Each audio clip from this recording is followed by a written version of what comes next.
बहुत बढ़िया, अति सुंदर, है ना। अपने अपने आसन से बैठेंगे, आलती पालती लगाकर या पद्मासन लगाकर, जैसे भी आपसे हो, है ना। अपने अपने आसन को ठीक करके, मैं दिखाई दे रहा हूँ।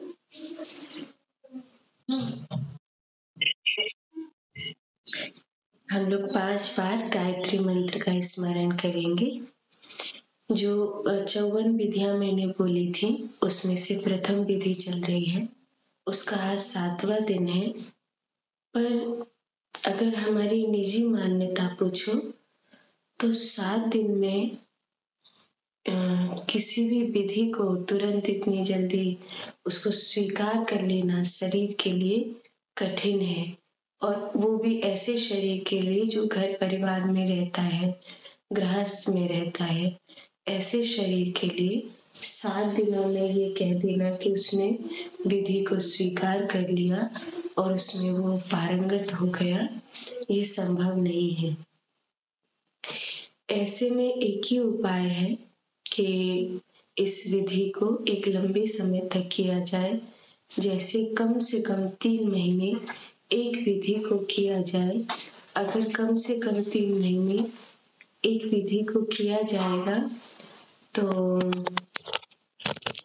शरीर उस विधि को पकड़ेगा, शरीर उस विधि को स्वीकार करेगा। शरीर जिस विधि को स्वीकार करेगा उसी विधि को वो मन तक पहुंचाएगा। जब तक शरीर स्वीकार नहीं करेगा तब तक मन की उन्नति नहीं होगी। अच्छा, जो हम लोग शरीर को शुद्ध करते हैं, जैसे उसमें नासिका को शुद्ध करना, कंठ को शुद्ध करना, अपने जननेंद्रियों को शुद्ध साफ रखना, है ना। उसमें एक और है, जैसे भोजन के द्वारा, शुद्ध सात्विक आहार के द्वारा अपने पेट को रखना, शुद्ध रखना, व्यायाम के द्वारा, प्राणायाम के द्वारा अपनी इंद्रियों को शुद्ध रखना, ये सब बहुत ज़रूरी है। क्योंकि जब तक हमारा शरीर उस विधि को स्वीकार नहीं करता तब तक ये नहीं कहा जा सकता कि किसी विधि में हम पूर्ण हो गए। तो मुझे ऐसा लगता है कि सारी 54 की 54 विधि साल भर में कर लेना ये बहुत जल्दबाजी वाला विषय हो जाएगा। और ऐसा तो है नहीं कि मैं साल भर में कहीं जा रहा हूँ, मैं तो आपके मध्य ही हूँ। तो एक विधि में अगर पूरा हो जाए और उस विधि का जो वास्तविक लाभ है साधना के क्षेत्र में वो अगर प्राप्त हो जाए तो ज़्यादा सही है। इसीलिए हम इस विधि को 3 महीने तक दोहराएंगे। यहाँ जो हम ये करते हैं, ऑनलाइन ध्यान करते हैं, यहाँ पर हम लोग इस विधि को लगभग 3 महीने दोहराएंगे। फिर वैसे जैसे परमात्मा की इच्छा, और अगर अन्य विधियाँ हम में से किसी साधक को जानने की जिज्ञासा रहेगी तो वो मैंने किताब में लिखी है, और कल ही उसमें से प्रथम भाग तो छप कर आ गया है। तो आगे के 2-3 भाग, 5 भाग हैं उसके, तो आगे के 4 भाग भी जल्दी ही छप कर आ जाएंगे। तो वो फिर किताब में पढ़ के कर सकते हैं। और जो हम अभी यहाँ बैठकर रोज़ अपने साधक भाई बहन अपने परिवार की तरह करते हैं, हम और आप, वो हम लोग 3 महीने तक भी इस विधि को दोहराएं, ताकि मैं आपके ऊपर इस विधि का पूरा असर देख सकूं। और आप जब इस विधि में पारंगत हो जाए और इस विधि से जो आपका आध्यात्मिक उन्नति है वो हो जाए, तो आप इस विधि को किसी दूसरे को भी दे सकते हैं, वो आपके लिए सिद्ध हो जाएगी। तो मैं चाहता हूँ कि इस विधि को अभी थोड़े दिन किया जाए। तो अभी हम 5 बार गायत्री मंत्र का स्मरण करें। फिर आज तो 7वां दिन है, आज विधि पूरी करें। फिर आप सबका जैसा मत होगा ध्यान के बाद में सुनूंगा। अभी हम 5 बार गायत्री मंत्र का स्मरण करेंगे।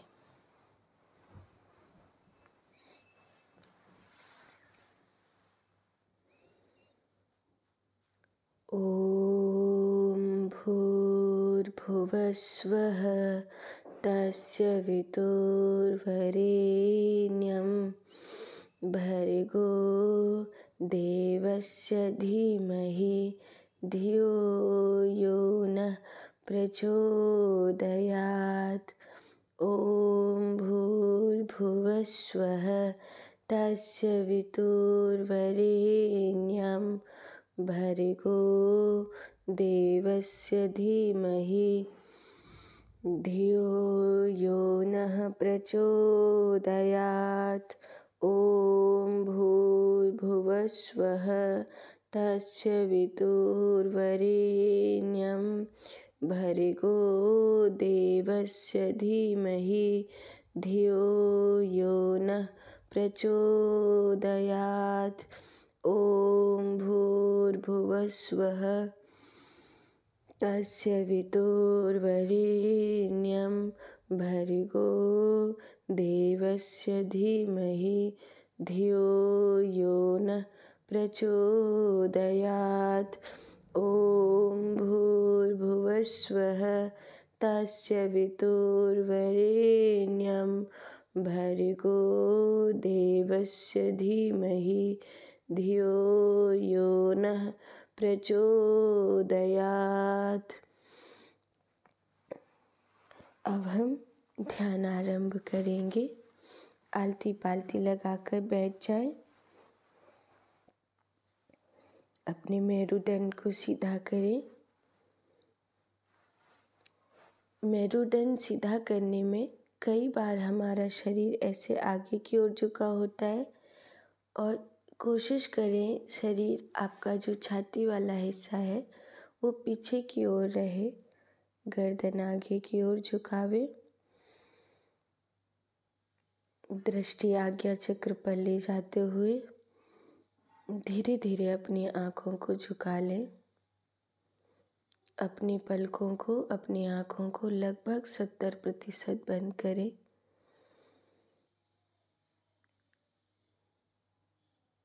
नाभि की ऊर्जाओं को सिर के ठीक ऊपर अनुभव करेंगे।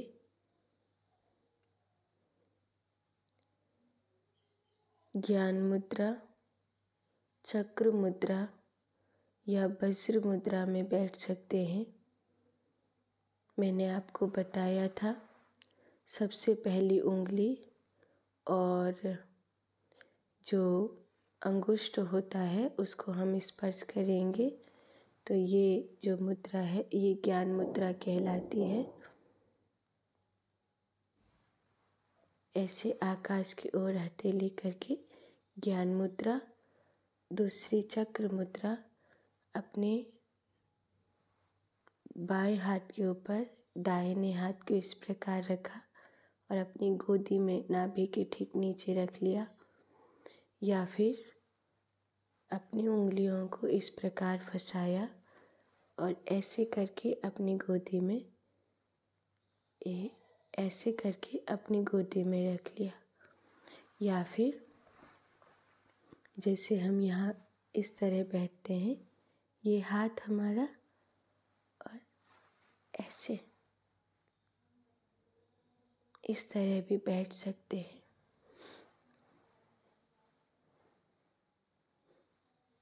आंखें बंद कर लें। जिह्वा मुख के मध्य भाग में, गर्दन आगे की ओर, छाती वाला हिस्सा पीछे की ओर रखें। अब एक गहरी लंबी श्वास भरेंगे। ओमकार की ध्वनि करें। ओमकार के 5 शब्दों को अ, उ, म, बिंदी,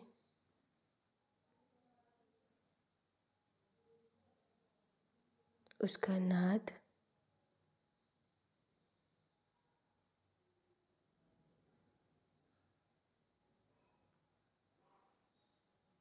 नाभि पर अ का शब्द होता है। हृदय पर ऊ का शब्द होता है। आज्ञा चक्र पर म का शब्द होता है। सिर के ठीक ऊपर बिंदु का शब्द होता है और उसका नाद अनाहत है, जो संपूर्ण पिंड और ब्रह्मांड में व्याप्त होता है। अब एक गहरी लंबी श्वास भरें।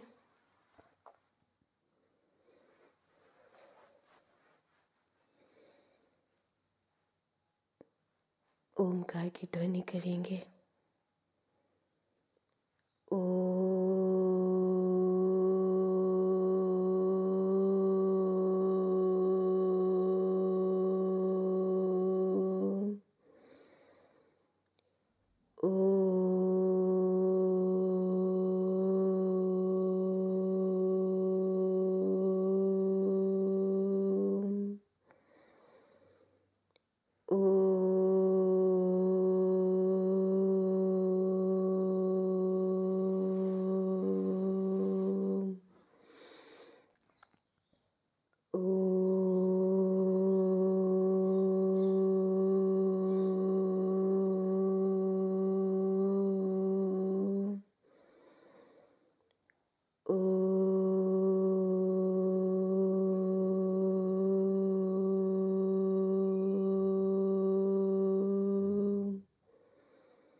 अब हम ध्यान में प्रवेश करेंगे।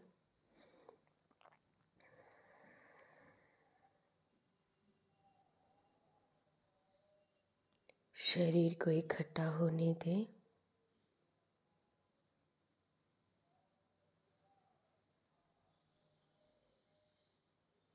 आलती पालती लगाकर आप बैठे हैं। अपने मेरुदंड को सीधा करके जननेंद्रियों को सुकेर कर बैठे।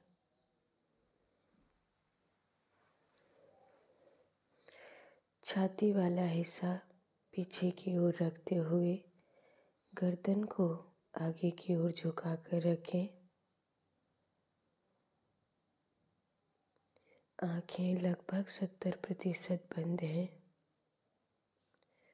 दृष्टि आज्ञा चक्र पर। प्राण ऊर्जा सिर के ठीक ऊपर। स्वयं के चारों ओर एक ओरा जिसमें दिव्यता निर्मित हो रही है।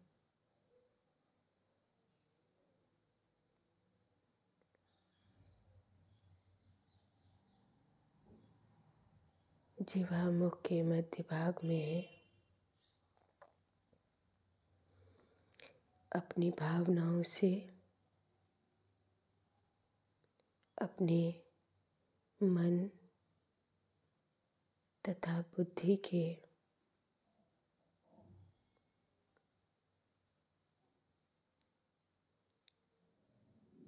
धोखे से थोड़ी देर विरक्त हो जाओ।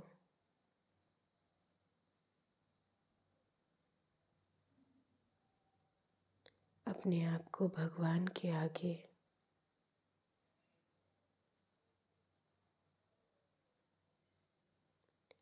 महादेव के आगे ध्यान में समर्पित करो।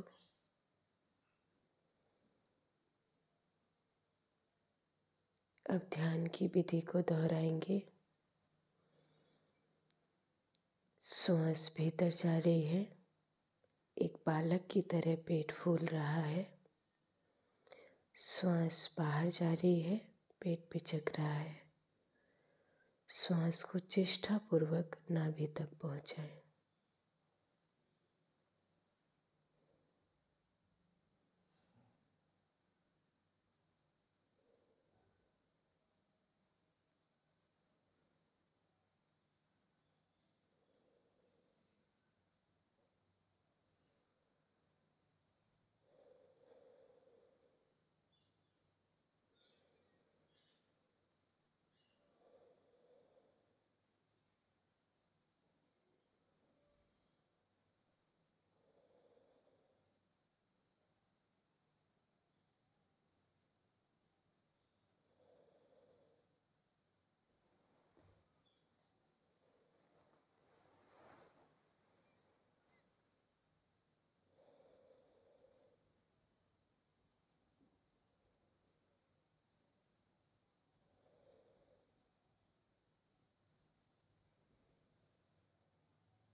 चेष्टापूर्वक श्वास जब नाभि तक जाए तो पेट फूले। श्वास जब बाहर आए तो पेट पिचके। इसी क्रिया को दोहराएं। कुछ गलत होता हो चिंता नहीं करें। बस एक छोटे बालक की तरह श्वासों के साथ सहज अपने पेट के फूलने और पिचकने को देखें।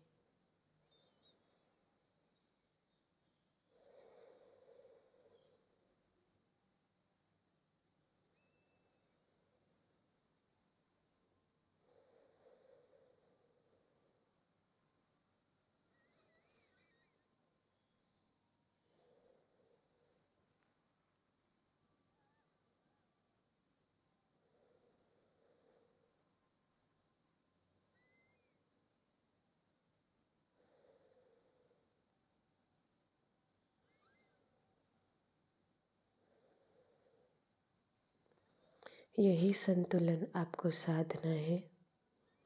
आपकी जननेंद्रियां, मूलाधार चक्र ऊर्जा को ऊर्ध्वगामी बना रहे हैं। श्वास आपकी पेट तक जा रही है। दृष्टि आज्ञा चक्र पर है।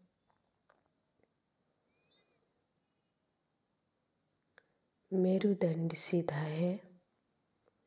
गर्दन हल्की सी आगे की ओर झुकी हुई है। यही संतुलन बनाए रखें। आपकी कुंडलिनी सिर के ठीक ऊपर उस ऊर्जा को धकेल रही है। जिह्वा को मुख के मध्य भाग में रखते हुए श्वास के साथ अपने पेट के फूलने और पिचकने को देखते रहो।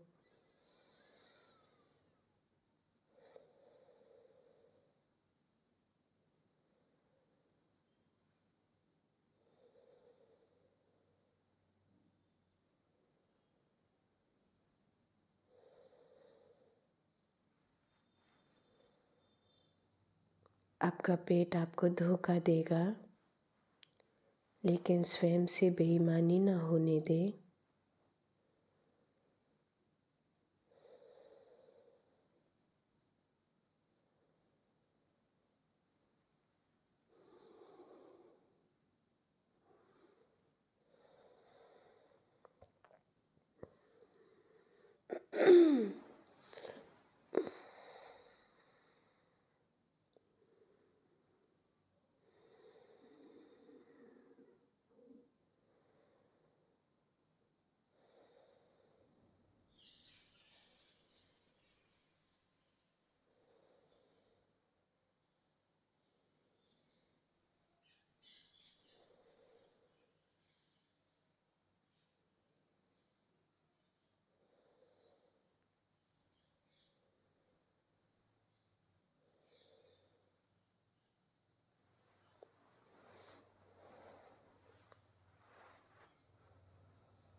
विधि को दोहराते रहें।